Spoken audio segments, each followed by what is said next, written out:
Konsep pemasaran yang saya lakukan adalah dengan petik buah. Konsumen atau pengunjung itu datang ke kebun, entah itu mau sekedar selfie, foto-foto, atau mau mencoba mencicip, bisa juga sambil panen atau memetik buah anggur. Kalau melihat dari potensi tanaman anggur sebagai bidang usaha itu masih sangat prospek, sangat menjanjikan. Melihat dari belum banyak orang yang bisa menanam anggur atau bisa menghasilkan buah anggur yang baik. Dari tingkat kesulitannya juga bisa dibilang tidak mudah ya.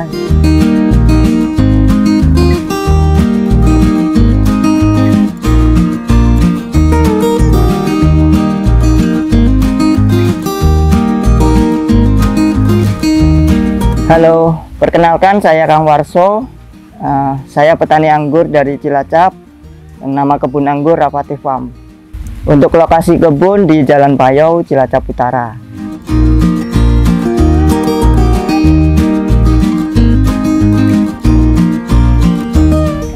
Ya kalau saya sih sebagai petani ya Mas. Jadi sebelum di anggur dulu saya bertani tanaman sayuran. Itu seperti cabai, kacang panjang, timun. Kalau dari basic saya lulusan dari IPB Bogor, lulus tahun 2006, jurusan budidaya pertanian.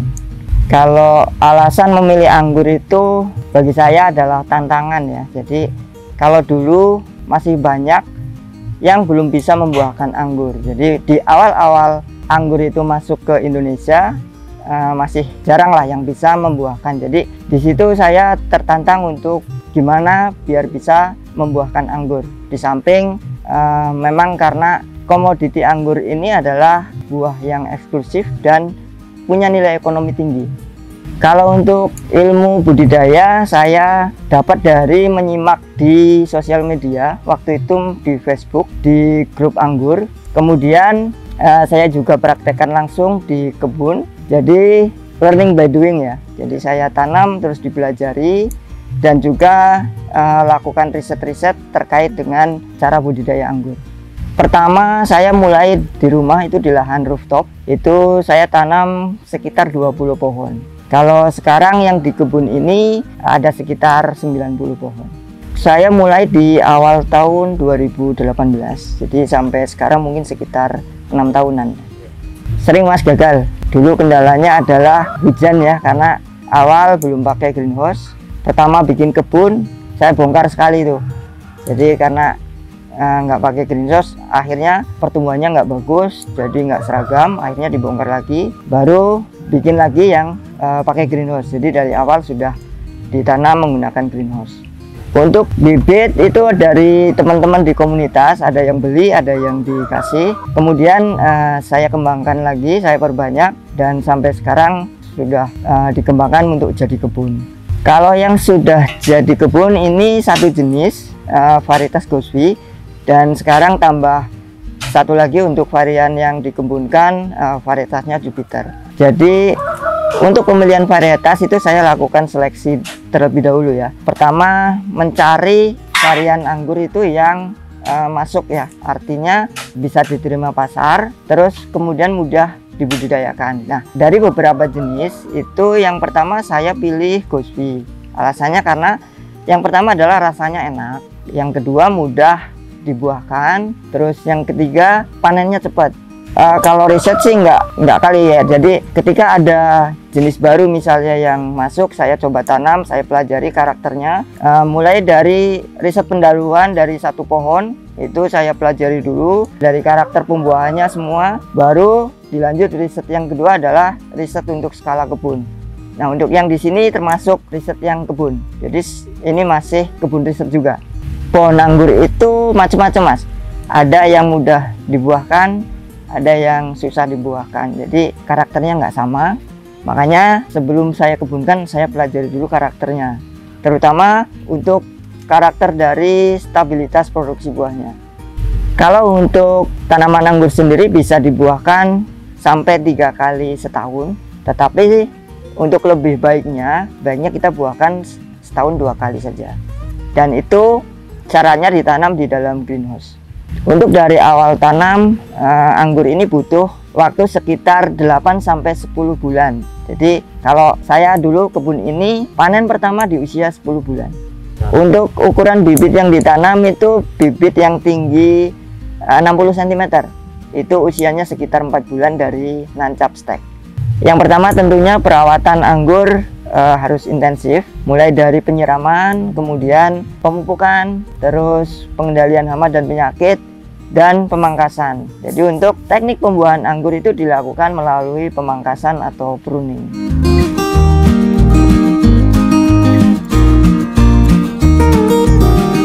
Untuk penyiraman dilakukan setiap hari, Mas. Kalau saya pakai irigasi tetes. Jadi untuk pupuk itu macam-macam. Cuman kalau untuk saya di kebun itu saya pakai AB Mix, dan kebetulan saya juga produksi AB Mix untuk mereknya High Grow. Yang pertama kendala budidaya anggur adalah hujan. Terus yang kedua adalah serangan hama dan penyakit. Kalau untuk hujan otomatis dengan menanam di dalam greenhouse. Kemudian untuk hama penyakit kita lakukan pengendalian dengan penyemprotan secara rutin setiap 1 minggu sekali.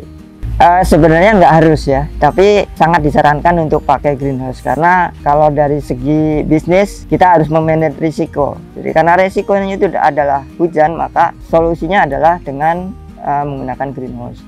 Yang pertama adalah perawatan tanamannya lebih mudah dibanding yang nggak pakai greenhouse. Kemudian tanaman anggur bisa dibuahkan kapan saja, jadi tidak mengenal musim. Nah, untuk konsep pemasaran yang saya lakukan adalah dengan petik buah. Jadi konsumen atau pengunjung itu datang ke kebun, itu entah itu mau sekedar selfie, foto-foto, atau mau mencoba mencicip, dan juga bisa juga sambil panen atau memetik buah anggur. Nggak ada, Mas. Jadi dari kebun yang pertama dulu saya tanam di rumah yang 20 pohon, itu alhamdulillah berbuah dan cukup banyak. Waktu itu saya open farm ya, saya buat event open farm.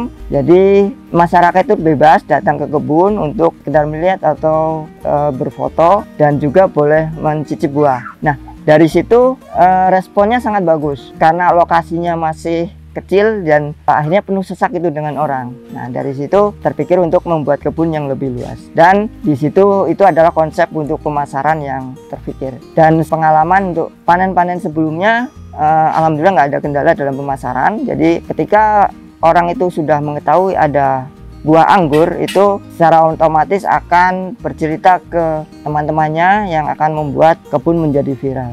Jadi saya nggak perlu melakukan promosi untuk mengenalkan kebun, itu alhamdulillah sudah terjadi secara alami melalui para pengunjung yang hadir gitu, Mas.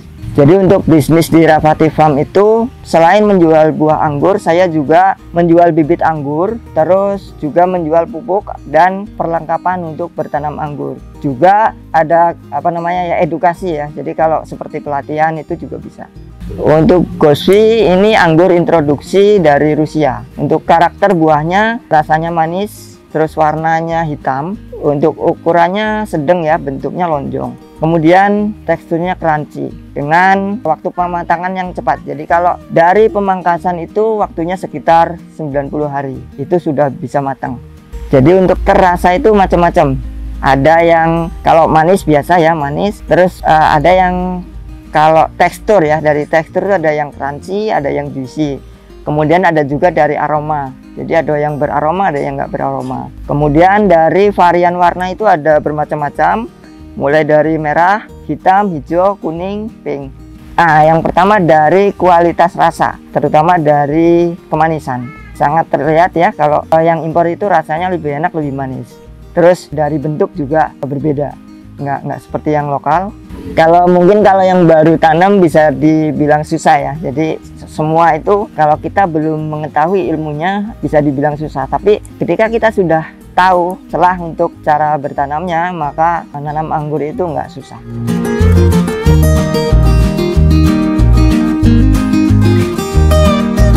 Jadi untuk kalau saya memang membangun bisnis anggur ini dari nol ya, termasuk dari modalnya juga pakai modal yang ada. Pertama saya coba tanam dulu, itu memang proses-proses belajar. Jadi yang pertama belajar menanam, bagaimana bisa menanam tanaman anggur sampai bisa menghasilkan. Itu dari sedikit demi sedikit. Yang saya awali dulu dari 20 pohon yang ditanam di rumah. Kemudian dari situ alhamdulillah dulu belum pakai greenhouse awalnya. Jadi awal belum pakai greenhouse sekitar mungkin 9 bulanan lah. Itu belum pakai greenhouse sampai tanaman jadi pohon dan siap akan dibuahkan, baru saya pasang greenhouse-nya.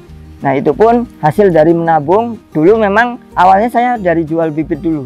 Jadi ada satu pohon yang sudah berbuah itu bisa dipakai untuk display. Kemudian ada permintaan bibit, saya buat bibit. Kalau dulu sih masih belum banyak orang yang tanam anggur. Jadi untuk permintaan bibitnya cukup tinggi. Bahkan stok bibit saya sangat kewalahan. Jadi karena kondisi stok nggak ada, untuk indenan bibit itu sampai 1000 bibit. Ya itu alhamdulillah, dan dari situ saya dapat pemasukan dari penjualan bibit. Kemudian setelah dari bibit saya juga bikin pupuk, itu saya jual pupuk dan ada tambahan untuk pemasukannya. Hasil dari jualan bibit dan pupuk saya tabung itu untuk pengembangan kebun. Dan selain dari bibit pupuk, saya juga buat pelatihan online juga. Dari situ dapat pemasukan juga, bisa untuk pakai untuk bikin greenhouse. Iya, ya memang kalau dari awal dari nol banget gitu ya memang ya nggak mudah dan harus sabar, harus tekun ya, dan telaten. Untuk harapan saya, kalau melihat dari potensi tanaman anggur sebagai bidang usaha itu masih sangat prospek, sangat menjanjikan. Melihat dari mungkin yang pertama belum banyak orang yang bisa menanam anggur atau bisa menghasilkan buah anggur yang baik. Kemudian dari tingkat kesulitannya juga bisa dibilang tidak mudah ya. Makanya nggak banyak orang yang akan turun ke bisnis ini. Melihat juga biaya produksinya, yang biaya investasi awalnya pasti tinggi ya. Kalau kita lihat dari bikin greenhouse atau yang lain-lain, itu orang-orang yang melihat itu dominan bilang itu biayanya tinggi, juga resikonya itu juga tinggi. Jadi untuk mungkin di 5 tahun ini mungkin masih sangat bagus untuk teman-teman yang mau masuk ke bisnis anggur. Jadi semakin cepat kita masuk, semakin cepat kita menguasai, maka kita akan lebih dulu menikmati dibanding yang lain. Dan karena kendala-kendala dan orang yang akan masuk ke bisnis anggur ini, saya yakin nggak akan terlalu banyak dan nggak akan terlalu cepat. Untuk kebun yang di sini greenhouse ukuran 15 meter kali 32 meter. Kalau untuk yang di sini yang baru berproduksi, luasan baru 200 meter persegi. Itu untuk di bawah 2 tahun saya hanya panen di angka 200 kilo. Jadi untuk potensi idealnya itu sekitar 2 kilo per meter persegi. Jadi kalau di lahan 200 ya bisa dapat sekitar 400 kilo. Kalau lahannya 500 berarti bisa dapat sekitar 1 ton. Dan itu periode produksinya setiap 6 bulan atau 2 kali setahun. Dan untuk harga jual, saya jual di kebun seharga 120.000 per kilo.